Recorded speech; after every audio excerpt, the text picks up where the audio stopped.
What's the most overpriced thing you've seen? My new job at a tech company was supposed to be a fresh start, but within my first week, I noticed something strange. Everyone in the office carried these plain-looking water bottles that honestly looked like something you'd buy at the dollar store. Just clear glass with a basic rubber sleeve, nothing fancy at all. During lunch, I sat next to this woman named Beth who was going on and about how incredible her water tasted. She kept using words like hydration experience and crystal energy flow. I thought she was joking, but she was dead serious. She even closed her eyes while drinking like she was having some spiritual moment. I asked her where she got the bottle, figuring it was maybe $15 at most. She pulled out her phone and showed me the website. My jaw literally dropped. $200 for a freaking water bottle. The description was even more ridiculous, talking about hand-blown glass from the Swiss Alps and how it was infused with ancient crystal technology to enhance molecular hydration. I thought this had to be some kind of joke, but then I looked around the office. Half the people there had the exact same bottle. During the afternoon break, I overheard two guys from accounting talking about how one of them bought 2 bottles because the company only made them in limited runs, and he was scared his might break. This whole thing was eating at me, so I decided to test it. The next day,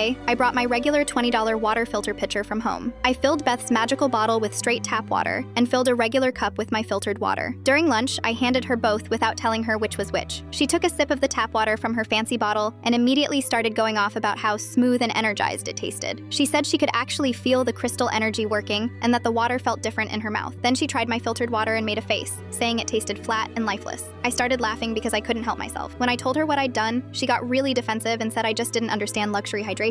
She claimed that some people are more sensitive to energy vibrations than others. A week later, I was scrolling through my phone when I saw this viral article about the exact water bottle company. The whole thing was a massive scam. The hand-blown Swiss glass was just cheap imported glass from China that cost maybe $3 to make. The ancient crystals inside were literally plastic beads. Each bottle cost less than $5 to produce. I immediately shared the article in our office group chat thinking everyone would be shocked and maybe even laugh about it. Boy, was I wrong. Instead of being embarrassed, half of them refused to believe it. Beth replied saying that real quality can't be measured by manufacturing costs, and that the article was probably written by competitors trying to bring down the company. Another coworker, this guy named Rick from marketing, said he didn't care what it cost to make because the results spoke for themselves. He claimed he'd been sleeping better and had more energy ever since he started using his bottle. When I pointed out that was probably just the placebo effect, he got actually angry and said I was being negative, but here's where it gets even crazier. 2 weeks after the article came out, the same company launched a limited edition version of the exact same bottle. This time, they painted the rubber sleeve white instead of black and called it the Snow Essence Collection. The price? $350. I watched in complete disbelief as Beth and Rick both bought them on launch day. They were bragging about being part of an exclusive group of only 500 people worldwide who owned the Snow Essence bottles. Beth even posted pictures on Instagram with hashtags like blessed and elevated hydration. The whole thing made me realize that some people don't buy expensive things because they're actually better. They buy them because owning expensive stuff makes them feel like they're better than everyone else. It's like they need to prove something to themselves or to other people. I decided right then that I'd stick with my beat-up $10 stainless steel bottle that I'd been using for 3 years.